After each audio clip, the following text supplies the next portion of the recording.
Finally আজকে আমি সবজি নিয়েই আসলাম।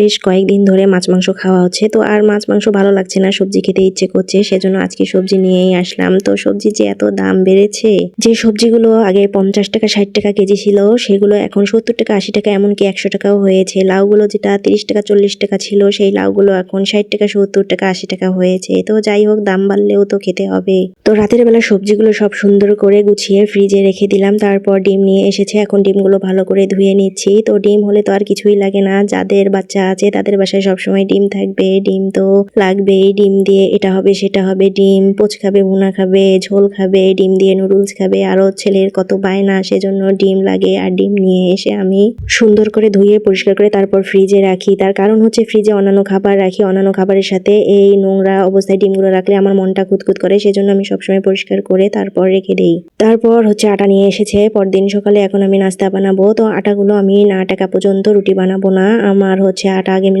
টেকবো তারপর রুটি বানাবো। যেদিন আমার যেমন করে মন চায় সেদিন আমি সেমন করে রুটি বানাই। কোনোদিন গরম পানির মধ্যে আটা ঢেলে দিয়ে রুটি বানাই, আর কোনোদিন হচ্ছে আটার মধ্যে গরম পানি ঢেলে দিয়ে রুটি বানাই। তো আজকে গরম পানির মধ্যে আটা ঢেলে দিয়ে তারপর কাওয়া করে নিয়েছি। কাওয়াগুলো সুন্দর করে হাত দিয়ে মেখে এখন রুটি বানিয়ে নিচ্ছি। রুটি বানা আমার কাছে 2 মিনিটের কাজ। রুটি আমি এক হাতে বানাই, অন্য হাতে রুটিগুলো ভেজে নেই। রুটিগুলো বেশ ফুলকো ফুলকো হয়েছে। ফুলকো ফুলকো রুটি দেখতে যেমন ভালো লাগে খেতেও তেমন মজা লাগে। তো রুটিগুলো বানাচ্ছি, এদিকে বাবা ছেলের ক্ষুধা লাগছে, বারবার খেতে চাচ্ছে, সেজন্য ওদেরকে আগে খাইতে দিব। ডিম ভেজে তারপর বাবা ছেলেকে খাইতে দিব।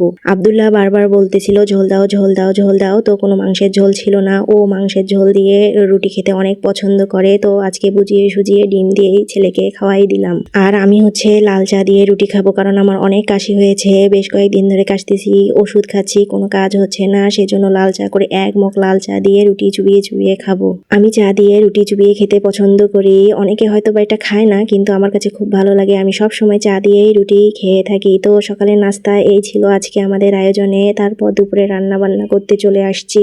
কালকে ভুড়ি রান্না করেছিলাম, তার একটু তরকারি ছিল, সেটাই সুন্দর করে গরম করে তুলে রাখলাম। তো ভুড়ি তরকারি বাসি হলে খেতে কিন্তু আরো বেশি মজা লাগে। ভুড়ি তরকারি যত গরম করব যত বাসি হবে খেতে ততই মজা লাগে। তো অনেকটাই ভুড়ি তরকারি ছিল, সেটা গরম করে তুলে রাখলাম। তারপর শুটকি দিয়ে সবজি রান্না করব, যেহেতু অনেকগুলো সবজি নিয়ে এসেছে সেজন্য ভাবছি যে আজকে শুটকি দিয়ে 5 মিশালি সবজি রান্না করব। তো সবজিগুলো কেটে ধুয়ে নিয়েছি, তারপর শুটকিগুলো মশলা দিয়ে সব কষিয়ে সবজি দিয়ে ভালো করে কষিয়ে তারপর রান্না করব। 5 মিশালি সবজি দিয়ে শুটকি রান্না করলে কিন্তু অনেক মজা লাগে। তো আমি প্রায় কিন্তু শুটকি দিয়ে এভাবে সবজি খেয়ে থাকি। তো অনেকেই শুটকির কথা শুনলে নাক ছিটকায়, তো আমাদের কাছে শুটকি অনেক পছন্দ, আমরা প্রায় শুটকি খেয়ে থাকি। তো ছেলের কথা তো মাথায় আছে, ছেলে কি খাবে কি খাবে, ও তো শুটকি খাবে না, বুড়িও খাবে না। হালকা একটু ঝোল রেখে তরকারিটা আমি নামিয়ে রাখলাম। তারপরে এই তো আব্দুল্লার জন্য এখন একটা ডিম পানি তেলানি করে নেব। তো ডিম হলে তো ওর কিছুই লাগে না।